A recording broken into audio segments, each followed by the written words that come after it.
So guys this is Rahul and welcome back to Micro Classes. Haryana की जो कुछ universities हैं इनके लिए हमारी बीएड की रेगुलर क्लासेस चल रही है, जैसे MDU, CRSU, IGU, Gurugram universities के यूके वगैरह के लिए। आज का हमारा सब्जेक्ट रहेगा assessment for learning. Second year का ये सब्जेक्ट है आपके बीएड के। इस सब्जेक्ट की ये 6th क्लास है। आज का हमारा टॉपिक रहेगा आकलन के मूल्यांकन के प्रकार। अब देखो, ये 4 प्रकार आपसे बार बार पूछे जा रहे हैं पेपर में, इन 4 की हम बात करेंगे। ये जो क्वेश्चन है आपसे जनरली शॉर्ट में ही पूछा जाता है। कोई भी एक प्रकार आपसे पूछ लेंगे आकलन का या मूल्यांकन का, कि निर्माणात्मक के बारे में बता दीजिए या गुणात्मक आकलन से आप क्या समझते हैं शॉर्ट में, या फिर किन्हीं दो के बारे में पूछ लेंगे या उनमें अंतर पूछ लेंगे। तो इन्हें अच्छे से समझ लेंगे हम शॉर्ट में, तो अंतर हम लिख देंगे जब हम इन्हें समझ जाएंगे। बाकी जो बच्चे पेड नोट्स वगैरह की क्वेरी करना चाहते हैं, नोट्स लेना चाहते हैं, नंबर दिया हुआ है 9528219270। इस नंबर पर आप कॉन्टैक्ट कर सकते हैं। किसी भी यूनिवर्सिटी का पेड नोट्स लेना चाहते हैं, एग्जाम के ओरिएंटेड आपको नोट्स मिल जाएगा। देखो, आज का हमारा टॉपिक है आकलन व मूल्यांकन के प्रकार। आकलन और मूल्यांकन दोनों सेम चीजें हैं, ज्यादा डिफरेंस इनमें नहीं होता, हल्का सा डिफरेंस होता है। पेपर वाला कभी आकलन लिख देता है, कभी मूल्यांकन लिख देता है। पेपर वाला भेदभाव नहीं कर रहा तो हम क्यों करें। होता क्या है आकलन या मूल्यांकन, आप टीचर हो, जब आप बच्चों को पढ़ाते हो तो टाइम टाइम पर आपको बच्चों का टेस्ट लेना होता है, पेपर लेने होते हैं उनके, जिससे आपको पता चल जाता है कि जो आप पढ़ा रहे हो बच्चों ने कितना सीख लिया है, कितनी चीजें बच्चे समझ रहे हैं।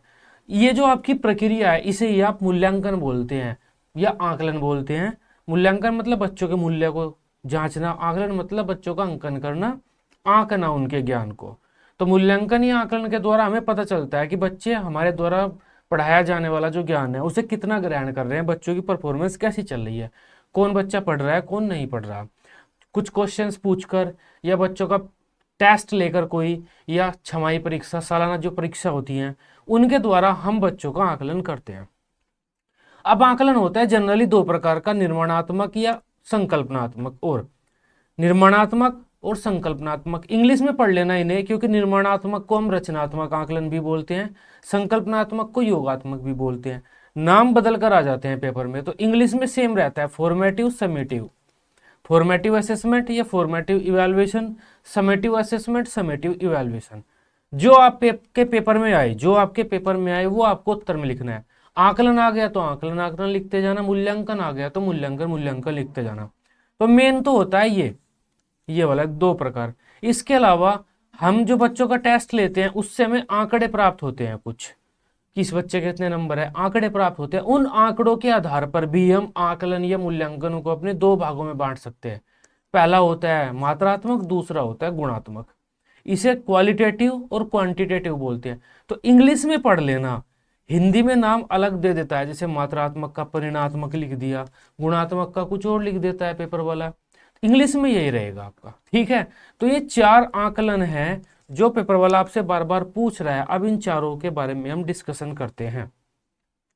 सबसे पहले हमारा रचनात्मक मूल्यांकन या रचनात्मक आकलन। अब आकलन तो आप समझ गए क्या होता है, मूल्यांकन आप समझ गए क्या होता है।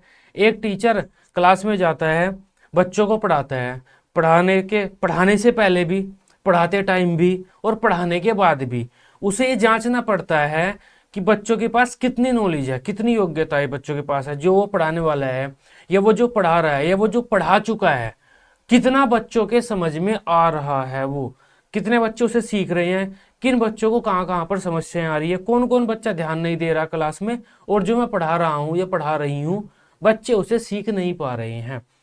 तो ये होता है हमारा आकलन। अब इसमें भी सबसे पहला होता है हमारा रचनात्मक आकलन, फॉर्मेटिव इवैल्यूएशन। अब रचनात्मक आकलन क्या होता है, क्लासरूम में जाने के बाद, पढ़ाने से पहले और पढ़ाते टाइम जो आप बच्चों का मूल्यांकन करेंगे या जो आप बच्चों का आकलन करेंगे उसे हम कहते हैं रचनात्मक आकलन।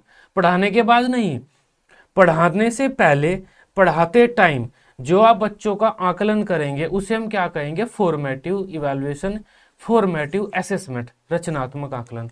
क्या होता है ये, देखो, जब एक टीचर क्लासरूम में आता है तो क्लासरूम में आने से पहले उसे बच्चों का, क्लासरूम में आने के बाद, पढ़ाने से पहले उस टीचर को बच्चों का मूल्यांकन करना होता है। क्यों करना होता है, टीचर ये जानना चाहता है कि बच्चों के पास पूर्व ज्ञान कितना है, जो टॉपिक मैं पढ़ाने वाला हूँ क्या उस टॉपिक का बच्चे के पास पहले से ज्ञान है या बिल्कुल भी नहीं है। टीचर को पता तो करना पड़ेगा। अगर मैं भारत कैसे आज़ाद हुआ ये पढ़ाने आया हूँ बच्चों को, तो मुझे पता तो करना पड़ेगा ना बच्चों से कुछ क्वेश्चंस वगैरह पूछ के कि भारत की आज़ादी या भारत गुलाम कैसे हुआ, किससे गुलाम था भारत, उनके बारे में जानकारी है या नहीं है। अगर बच्चों को यही नहीं पता भारत गुलाम भी हुआ है तो आज़ाद करा के मैं क्या कर लूँगा भारत को, बच्चों को पता ही नहीं था गुलाम था। तो एक टीचर क्लासरूम में आता है तो क्लासरूम में आने के बाद पढ़ाने से पहले उसे मूल्यांकन करना पड़ता है बच्चों का, ये जानने के लिए कि बच्चों के पास कितना नॉलेज है उस टॉपिक से रिलेटेड। समझ में आई बात।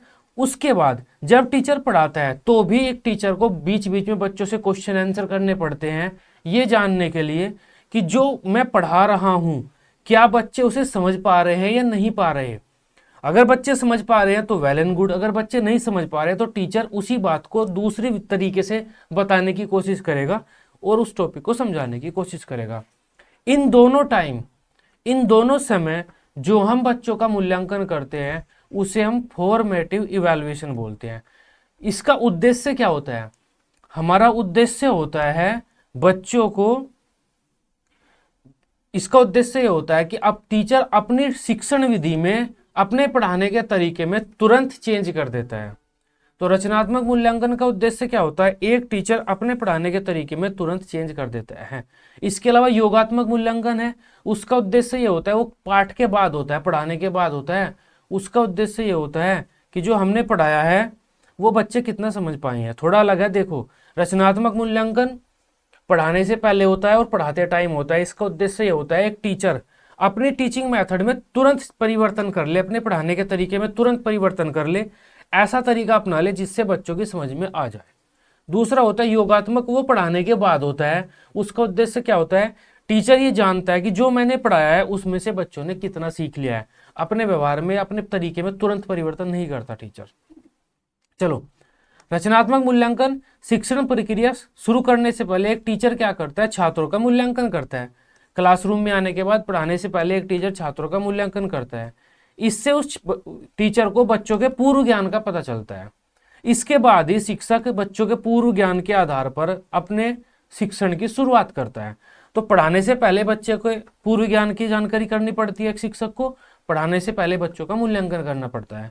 इसके अलावा भी शिक्षण प्रक्रिया के दौरान भी एक टीचर समय समय पर छात्रों का मूल्यांकन करता रहता है, यह देखने के लिए कि शिक्षण प्रक्रिया कैसी चल रही है। इससे भी क्या होगा? टीचर को पता चल जाएगा कि जो मैं टॉपिक पढ़ा रहा हूं बच्चों की समझ में आ रहा है या नहीं आ रहा है। इन दोनों समय पर किए गए मूल्यांकन को ही हम रचनात्मक मूल्यांकन कहते हैं। इस मूल्यांकन से हमारा क्या तात्पर्य होता है? छात्रों के वर्तमान ज्ञान व कौशल की जानकारी प्राप्त करके तुरंत अपनी शिक्षण प्रक्रिया में सुधार करना। अगर एक टीचर बच्चों का मूल्यांकन करके तुरंत अपने टीचिंग मेथड में, शिक्षण प्रक्रिया में सुधार कर रहा है तुरंत, उसे हम फॉर्मेटिव इवैल्यूएशन कहेंगे, रचनात्मक मूल्यांकन कहेंगे। अतः शिक्षण अधिगम प्रक्रिया के दौरान छात्रों का मूल्यांकन कर अपनी शिक्षण प्रक्रिया में तुरंत सुधार लाने के लिए रचनात्मक मूल्यांकन का प्रयोग किया जाता है। शिक्षक इस मूल्यांकन का प्रयोग शिक्षण प्रक्रिया की शुरुआत से पहले और शिक्षण प्रक्रिया के दौरान करता है। देखो, इस मूल्यांकन का प्रयोग क्यों किया जाता है रचनात्मक मूल्यांकन का? क्योंकि एक टीचर अपने टीचिंग मेथड को बेहतर बनाना चाहता है, तुरंत सुधार करना चाहता है। टीचर क्लासरूम में आता है, बच्चों से कुछ क्वेश्चन आंसर करता है, पढ़ाने से पहले बच्चों का मूल्यांकन करता है। अगर उसे पता चलता है कि बच्चों के पास तो इस टॉपिक का अच्छा ज्ञान है, तो वो टीचर अपने टीचिंग मेथड को बदलेगा, पढ़ाने के तरीके को बदलेगा और थोड़ा टफ चीजें बताएगा। उसे पता चलता है कि बच्चों के पास तो बिल्कुल भी ज्ञान नहीं है इस टॉपिक का जो मैं पढ़ाने वाला हूं, तो टीचर बिल्कुल बेसिक से लेकर चलेगा। टीचर ने क्या किया? अपने पढ़ाने के तरीके में तुरंत परिवर्तन कर लिया, तुरंत सुधार कर लिया, जिससे उसका पढ़ाना और ज्यादा इफेक्टिव हो जाए, उसका पढ़ाने की प्रक्रिया प्रभावशाली हो जाए, बेहतर रिजल्ट निकले। चलो, दूसरा होता है हमारा योगात्मक मूल्यांकन, इसे हम समेटिव इवैल्यूएशन बोलते हैं। अब योगात्मक मूल्यांकन क्या होता है? पढ़ाने के बाद जब आपने पढ़ा लिया है, चाहे तो आप एक पाठ पढ़ाना चाहते हैं तो जब आपने वो पाठ पढ़ा लिया है, चाहे आप यूनिट पढ़ाना चाहते हैं बच्चों को, जब आपने वो यूनिट पढ़ा लिया है, तो पढ़ाने के बाद जो भी चीज आप पढ़ाना चाहते हैं बच्चों को, पढ़ाने के बाद आप बच्चों का टेस्ट लेते हैं। उस टेस्ट के द्वारा आप ये पता करना चाहते हैं आपने जो पढ़ाया है वो बच्चों की कितनी समझ में आ गया है, उसमें से बच्चों ने कितना ज्ञान ग्रहण कर लिया है और क्या क्या चीजें बच्चे नहीं सीख पाए हैं, तो जो जो चीज़ें बच्चे नहीं सीख पाए हैं वे आने वाली क्लास में मैं रिवाइज वगैरह करा दूंगा, या दोबारा जब मैं रिवीजन क्लासेस लूंगा उन्हें दोबारा पढ़ाऊंगा, उन टॉपिक पर ज़्यादा फोकस करूंगा। तो पढ़ाने के बाद, अपनी टीचिंग खत्म करने के बाद एक टीचर बच्चों का टेस्ट लेता है, बच्चों का मूल्यांकन करता है, ये पता करने के लिए कि जो उसने पढ़ाया है वो बच्चों के कितने समझ में आ गया है, उसमें से कितना बच्चों ने सीख लिया है। इस मूल्यांकन को हम योगात्मक मूल्यांकन बोलते हैं, समेटिव इवैल्यूएशन बोलते हैं। लेकिन इसमें क्या था, पढ़ाने से पहले या पढ़ाते टाइम हम बच्चों का मूल्यांकन कर रहे थे। अब देखो समेटिव जो हमारा योगात्मक मूल्यांकन है ये हम कब करेंगे, काम की समाप्ति के बाद, शिक्षण कार्य की समाप्ति के बाद करेंगे। लेकिन ये जो हमारा रचनात्मक मूल्यांकन है ये कब करेंगे, शिक्षण की शुरुआत से पहले और शिक्षण के दौरान। कैसे करेंगे आप, बच्चों से कुछ क्वेश्चन पूछ लेंगे आप, वैसे ऐसे खड़ा करके बच्चों से आपने क्वेश्चन पूछ लिया, ब्लैक बोर्ड पे कोई चित्र बनाया उसके बारे में कुछ क्वेश्चन पूछ लिया आपने, या बच्चों से कह दिया इस क्वेश्चन का आंसर अपने आंसर शीट में लिखो। टीचर घूमता है क्लासरूम में, देखता हुआ क्या बच्चा क्या कर रहा है। तो इस तरह से एक टीचर रचनात्मक मूल्यांकन कर सकता है। लेकिन योगात्मक मूल्यांकन कैसे करना होगा उसे, इस तरह से। जनरली योगात्मक मूल्यांकन पेपर पेंसिल टेस्ट के द्वारा होता है, आप टेस्ट लेते हैं बच्चों का, वो योगात्मक मूल्यांकन होता है। लेकिन हम कुछ क्वेश्चंस के द्वारा भी योगात्मक मूल्यांकन कर सकते हैं। पाठ खत्म होने के बाद मैं वर्बली बच्चों से 10-12 क्वेश्चन पूछ सकता हूँ, अलग अलग बच्चों से, सभी से पूछ सकता हूँ जनरली क्लास से। तो इससे भी मुझे एक आइडिया मिल जाएगा जो मैंने पढ़ाया है बच्चों ने कितना समझ लिया है। अब योगात्मक मूल्यांकन हम कब करते हैं, या तो दैनिक पाठ की समाप्ति के बाद, रोजाना मैं पाठ पढ़ा रहा हूँ उस पाठ की समाप्ति के बाद करूंगा मैं, या फिर यूनिट की समाप्ति के बाद करूंगा, या फिर जो मेरा सेशन है, छमाही सेशन होता है ना, सेमेस्टर वाइज 4 महीने का सेशन होता है, छमाही 6 महीने का सेशन होता है। तो अपनी सेशन के बाद जो हम छमाही पेपर लेते हैं, सेमेस्टर के पेपर लेते हैं, वो भी हमारा योगात्मक मूल्यांकन होता है। या फिर अपना पूरा सेशन खत्म करने के बाद, पूरा ईयर, पूरा सत्र खत्म करने के बाद मैं ये अपना योगात्मक मूल्यांकन करूंगा। पूरे साल के बाद, किसी भी चीज की समाप्ति के बाद करूंगा मैं अपना योगात्मक मूल्यांकन, चाहे अपने पाठ की समाप्ति के बाद करूंगा, या रोजाना शिक्षण कार्य की समाप्ति के बाद करूंगा, या हमारी यूनिट की समाप्ति के बाद करूंगा, 6 महीने में, या साल पूरे सत्र की समाप्ति के बाद करूंगा। यहाँ पर देखो एक चीज लिखी हुई है, शिक्षण प्रक्रिया की समाप्ति के बाद शिक्षण कार्य कितना प्रभावशाली रहा, छात्रों को कितना ज्ञान व कौशल प्राप्त हो गया, कितना टॉपिक उन्होंने सीख लिए, उनके व्यवहार में कितना परिवर्तन हो गया, ये जानने के लिए एक टीचर योगात्मक मूल्यांकन का प्रयोग करता है। इसके बाद टीचर तुरंत अपने व्यवहार में सुधार नहीं करता। योगात्मक मूल्यांकन के बाद टीचर तुरंत अपने पढ़ाने के तरीके में, शिक्षण विधियों में सुधार नहीं करता, भविष्य की प्लानिंग करता है, अब आगे मैं क्या पढ़ाऊंगा, कैसे पढ़ाऊंगा। ठीक है, ये डिफरेंस है इनमें। नेक्स्ट है हमारा परिणात्मक आकलन या मात्रात्मक। हाँ, नेक्स्ट है हमारा मात्रात्मक आकलन या मात्रात्मक मूल्यांकन। हिंदी में देखो कुछ भी लिख देते हैं, लेकिन क्वांटिटेटिव का विषय आप दो होते हैं, ये क्वालिटेटिव होता है, क्वांटिटेटिव होता है। अब देखो, जब हम बच्चों की योग्यताओं उपलब्धियों का मूल्यांकन करते हैं तो हम बच्चों की उन योग्यताओं उपलब्धि क्षमताओं को नंबर में कन्वर्ट कर देते हैं, नंबर में। अब ऐसा कोई भी आकलन जिसमें मैं बच्चों के आंकड़ों को, योग्यताओं को, उपलब्धियों को, जो भी बच्चों की योग्यताओं की मैं जांच कर रहा हूं, उन्हें आंकड़ों में कन्वर्ट कर देता हूं, संख्यात्मक नंबर में कन्वर्ट कर देता हूं, उस आकलन को हम क्वांटिटेटिव इवैल्यूएशन कहेंगे। क्वांटिटेटिव इवैल्यूएशन क्या होगा, मैं बच्चों का टेस्ट लेता हूं, टेस्ट में कुछ क्वेश्चन पूछता हूं, उस क्वेश्चन के मैं फिक्स नंबर रख देता हूं, जो बच्चों ने जितना सही किया उसके आधार पर मैं उन्हें नंबर देता चलता हूं।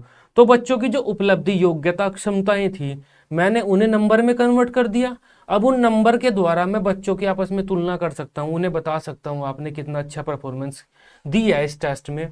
तो उस टेस्ट को, उस इवैल्यूएशन को हम कहेंगे क्वांटिटेटिव। समझ में आई बात। ऐसा कोई भी तरीका जब हम बच्चों का टेस्ट लेते हैं, बच्चों का मूल्यांकन करते हैं, जिसमें हम बच्चों की योग्यताओं, उपलब्धियों को संख्यात्मक नंबरों में कन्वर्ट कर देते हैं, जिसका प्रयोग करके हम बच्चों की तुलना आदि करते हैं, उस तरीके को हम मात्रात्मक आकलन, क्वांटिटेटिव इवैल्यूएशन कहेंगे। तो मात्रात्मक या परिमाणात्मक आकलन ऐसी प्रक्रिया है, परिमाणात्मक, अब देखो परिमाणात्मक है ये, मात्रात्मक आकलन या परिमाणात्मक आकलन एक ऐसी प्रक्रिया है जिसमें छात्रों की योग्यताओं, उपलब्धि, अक्षमताओं आदि को संख्यात्मक अंकों में बदला जाता है तथा उनका सांख्यिकीय विधियों के आधार पर विश्लेषण किया जाता है।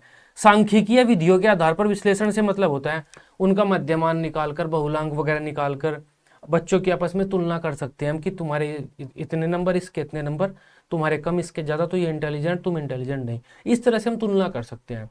इसमें हम क्या करते हैं, परीक्षा, देखो वो टेस्ट एग्जामिनेशन लेते हैं ना, एग्जामिनेशन में नंबर देते हैं। प्रश्नावली, अब प्रश्नावली भी एक एग्जामिनेशन की तरह ही होता है। प्रश्नावली क्या होता है, छोटा सा एक टेस्ट होता है जिसमें छोटे छोटे कुछ क्वेश्चन लिखे होते हैं, एमसीक्यू टाइप में भी होते हैं, इसमें वन लाइनर होते हैं, मतलब ज़्यादा बड़े क्वेश्चन नहीं होते। बच्चे को डायरेक्ट उनका आंसर करते हुए चलना होता है। एक दो शब्द लिखना पड़ता है ज़्यादा से ज़्यादा उसे, या टिक लगाने होते हैं सही गलत वगैरह टाइप में। तो ज़्यादा बड़े व्यापक लेवल पर टेस्ट नहीं होता है। लेकिन इसके द्वारा भी हम, और एग्जामिनेशन के द्वारा भी एक चेकलिस्ट होता है। चेकलिस्ट क्या होता है, सही गलत वाले जो क्वेश्चन होते हैं ना, उस तरह के क्वेश्चन होते हैं चेकलिस्ट में। बच्चे में अगर योग्यता है तो यस करते हैं, अगर योग्यता नहीं है तो गलत कर देते हैं। चेकलिस्ट का मतलब है चेक कर रहे हैं हम कौन सी चीज़ सही है, कौन सी चीज़ गलत है।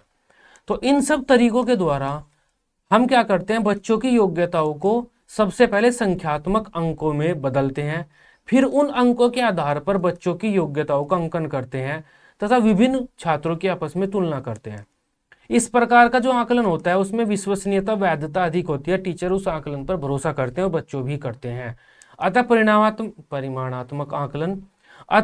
परिमाणात्मक आकलन या मात्रात्मक आकलन वह आकलन या फिर मूल्यांकन है जो निर्णय लेने, प्रदर्शन को मापने के लिए संख्यात्मक आंकड़ों और मानकीकृत परीक्षणों का प्रयोग करता है। तो ऐसा कोई भी तरीका, ऐसा कोई भी आकलन जिसमें हम बच्चों की रुचि और योग्यता, जिसमें हम बच्चों की उपलब्धि, योग्यता व क्षमता आदि को संख्यात्मक नंबरों में बदलते हैं, नंबर्स में 1 2 3 4 में, और उसके द्वारा बच्चों की योग्यताओं का आकलन, अंदाजा लगाते हैं और बच्चों की तुलना आपस में करते हैं, वो आकलन होता है हमारा परिमाणात्मक, क्वांटिटेटिव, मात्रात्मक। इसके अपोजिट हमारा एक आकलन होता है गुणात्मक आकलन। अब देखो बच्चों की काफी सारी योग्यताएं होती हैं जब हम स्कूल में होते हैं, जिनका अंकन हम करते हैं। जैसे बच्चों की बुद्धि, उनकी योग्यता कितनी है, कितना टॉपिक उन्होंने अलग अलग सब्जेक्ट में सीख लिए हैं, मतलब उनकी उपलब्धि कितनी पहुंच गई है अलग अलग सब्जेक्ट में। इसके अलावा बच्चों की रुचि, उनका भी तो टेस्ट करते हैं हम। बच्चों के फिजिकल डेवलपमेंट कैसे हुआ है, इमोशनल डेवलपमेंट बच्चों का कैसे हुआ है, या फिर बच्चों का जो एक तरह से सामाजिक विकास कैसे हुआ है, क्रिएटिविटी का विकास बच्चों के किस इस तरह का हुआ है। तो कई ऐसे टेस्ट होते हैं जब हम बच्चों का आकलन करते हैं। तो एक आकलन ऐसा भी होता है जिसमें हम जो बच्चों से आंकड़े प्राप्त होते हैं उन्हें डायरेक्ट संख्यात्मक रूप में नहीं कन्वर्ट कर सकते। मैं पता करना चाहता हूं बच्चों का सामाजिक विकास कैसे हुआ है, तो मैं बच्चों के साथ बातचीत करूंगा, उनके पास बैठूंगा, देखूंगा कि वे आपस में कैसे घुल मिल रहे हैं। उसके आधार पर मैं लिख दूंगा इसका सामाजिक विकास कम हुआ है, इसका सामाजिक विकास ज़्यादा हुआ है इस बच्चे का, या इस बच्चे का सामाजिक विकास इस प्रकार का हुआ है, यह 3-4 बच्चों के समूह में तो रह लेता है लेकिन ज़्यादा भीड़ में नहीं रह पाता। ऐसे ही तो लिखूंगा मैं। तो ये जो परीक्षण, ये जो मूल्यांकन मैं बच्चों के सामाजिक विकास का कर रहा हूँ, इसमें बच्चों से जो आंकड़े मिल रहे हैं उन्हें संख्यात्मक रूप से मैं नहीं परिवर्तित कर सकता, संख्यात्मक रूप में मैं नहीं दर्शा सकता। इस आकलन को हम कहेंगे क्वालिटेटिव आकलन। क्वालिटेटिव का मतलब बच्चों की क्वालिटी के बारे में बात कर रहे हैं, इसमें कैसी क्वालिटी, इसमें कैसी क्वालिटी। इस आकलन से जो हमें आंकड़े प्राप्त होते हैं वे संख्यात्मक रूप में नहीं होते, गुणात्मक रूप में होते हैं। जैसे इस बच्चे का भावात्मक विकास अच्छा है, इसका कम अच्छा है, दूसरे बच्चे का बहुत ज़्यादा अच्छा है, अभिनव का भावात्मक विकास विनय से बहुत ज़्यादा अच्छा है। तो इस तरह से गुणात्मक रूप में, मतलब शब्दों के रूप में आपको आंकड़े प्राप्त होंगे, इसमें गुणात्मक आकलन में नंबरों में नहीं प्राप्त होंगे। तो ऐसा कोई भी आकलन जिसमें हम बच्चों की उपलब्धियों को नंबरों में कन्वर्ट कर सकते हो, वो तो हो गया हमारा परिणामात्मक या क्वांटिटेटिव। इंग्लिश में पढ़ लेना, हिंदी में नाम कुछ भी लिख देते हैं ये।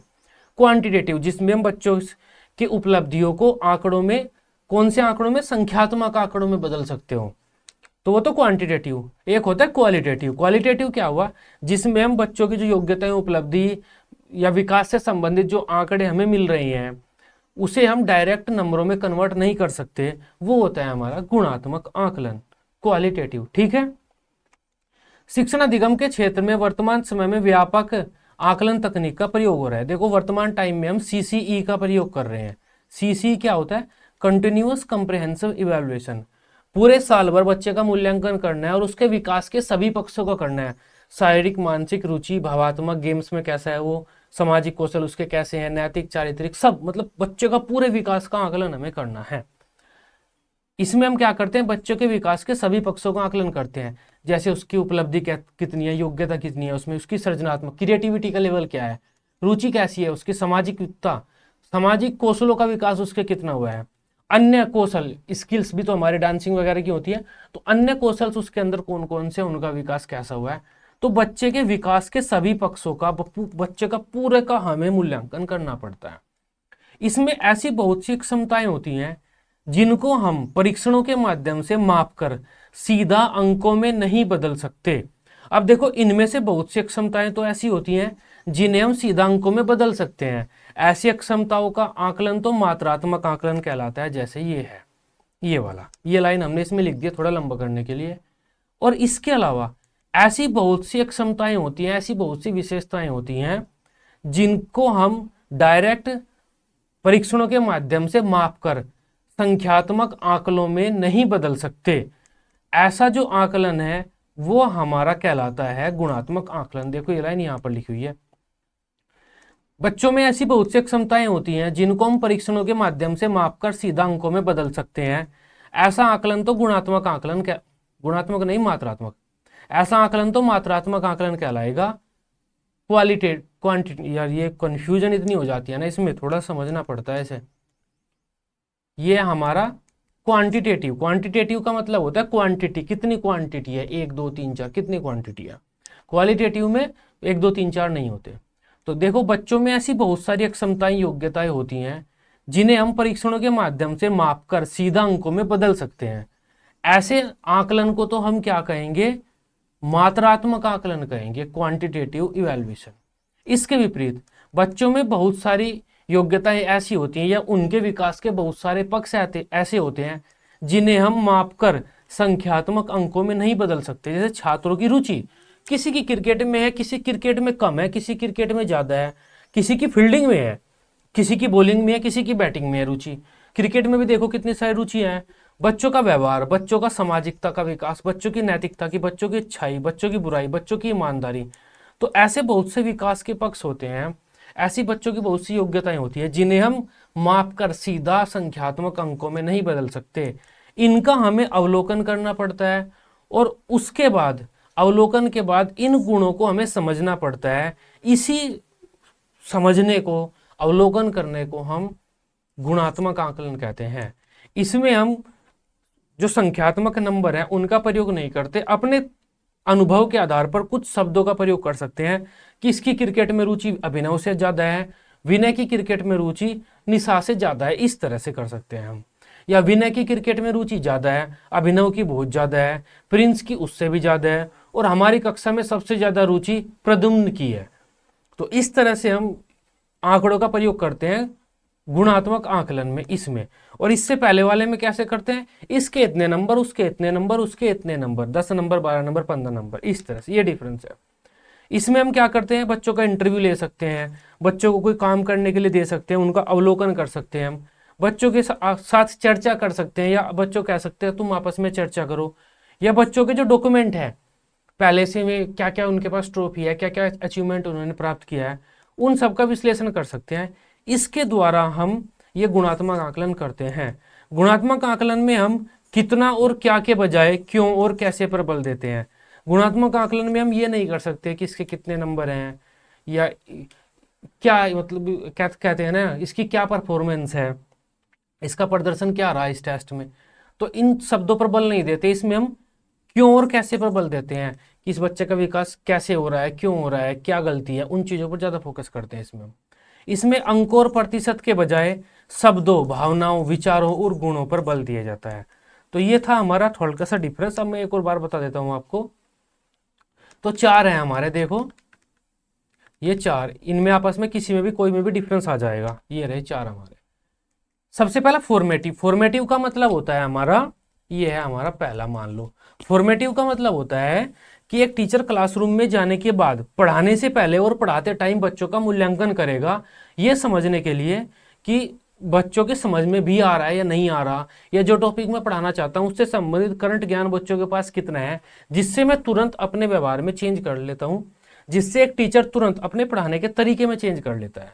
वो तो हो गया हमारा फॉर्मेटिव। एक होता है समेटिव। समेटिव क्या होता है? पढ़ाने के बाद, पढ़ाने की कार्य, शिक्षण कार्य की समाप्ति के बाद टीचर बच्चों का टेस्ट लेता है, बच्चों का मूल्यांकन करता है, ये पता करने के लिए कि जो उसने पढ़ाया है कितना सफल रहा है, बच्चों ने कितना समझ लिया है। उस अपने पढ़ाने की सफलता असफलता की जानकारी लेने के लिए एक टीचर इस मूल्यांकन का प्रयोग करता है, समेटिव का। एक होता है हमारे पास क्वांटिटेटिव। जब हम बच्चों का मूल्यांकन करते हैं और बच्चों के उपलब्धि संबंधी जो आंकड़े हमारे पास आते हैं, अगर हम उन्हें संख्यात्मक नंबर में कन्वर्ट कर लेते हैं, नंबर सिस्टम में कन्वर्ट कर लेते हैं, तो उस मूल्यांकन को हम कहेंगे क्वालिटेटिव। अगर हम नंबर में कन्वर्ट नहीं कर सकते, या ऐसी उपलब्धियों का या बच्चों के ऐसी योग्यताओं का मूल्यांकन कर रहे हैं हम, जिसका मूल्यांकन हम नंबर्स में नहीं कर सकते, अपने अनुभव के आधार पर हमें उन्हें समझना पड़ता है, तो उस मूल्यांकन को हम कहेंगे क्वांटिटेटिव। तो ये कुछ डिफरेंस था, यह आज का हमारा प्रश्न था। आई होप इसे आप बेहतर तरीके से समझ पाए होंगे। इस तरह के क्वेश्चन आपके पेपर में आते हैं। इसके अलावा आप इसे और अच्छे से बेहतर समझना चाहते हैं, या फिर आप अपनी यूनिवर्सिटी के अकॉर्डिंग पेड नोट्स लेना चाहते हैं, तो ये नंबर दिया हुआ है 9528219270। इस नंबर पर व्हाट्सएप कीजिए, जो भी आपकी यूनिवर्सिटी रहती है उसके अकॉर्डिंग आपको पेड नोट्स प्रोवाइड करा दिए जाएंगे। ठीक है, आई होप इस क्लास को आप बेहतर तरीके से समझ पाए होंगे। वीडियो अच्छी लगी है, आप इसे अपने दोस्तों के साथ ग्रुप्स वगैरह में शेयर कर सकते हैं। बीएड की इसी तरह से डेली रेगुलर क्लासेस लेने के लिए आप इस चैनल को सब्सक्राइब कर सकते हैं। Till then bye bye, take care.